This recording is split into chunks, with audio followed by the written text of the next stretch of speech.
What this exercise is really good at is challenging the players to fix defenders, and then the supporting players have to communicate early.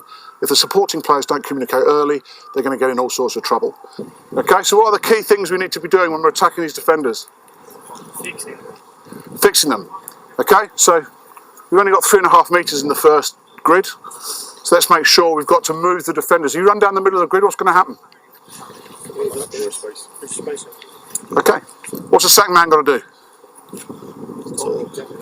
Got to talk. Go! It's two-handed touch. Two hands, Dan. Two hands each time, please, defenders. Two hands.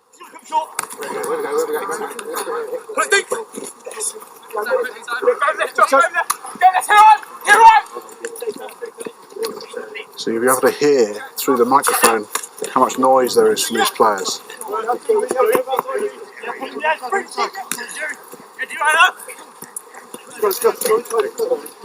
So 3 channels make them work. Yeah, no dummies, no dummies. One of the constraints I have is anyone takes a dummy, it's 40 press-ups, because this exercise is for the attackers, not so much for the defenders. So the quality of this is actually pretty good in a 2-on-1 scenario. So we've got a range of players with different skill levels, but actually it's pretty good. So once I've done 90 seconds, 2 minutes, I'll actually move them on to 3-on-2. Any feedback on how that went for 2 minutes? Well, I thought it was pretty good. That's the best start to that exercise I've ever seen. Okay, so really, really good, really pleasing for me as a coach. Fantastic. So I'm going to move this on pretty quickly. We're now going to 3-on-2. So one of the conditions on this exercise is if the defenders put too much pressure on, it can break down. Right, Reedy, manage the D, manage the D!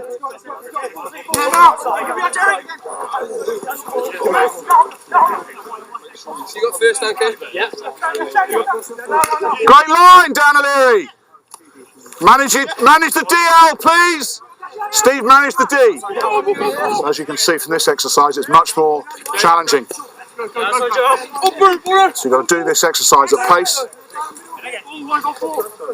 So you can actually see now that conditioning wise, some of the players are starting to struggle a little bit. It's quite tough, but that's what happens in a game. Just a deep pass, Steve. Run out, Billy, you're left. In a game of rugby, we get 20 to 25 of those opportunities, I guarantee you. And we take 3. We've got to take 15, 18. We probably actually took quite a lot more on Saturday, especially in that second half. But fellas, you have those opportunities. And just passing early, not fixing anybody, running straight and not attacking the line, those things make the massive difference.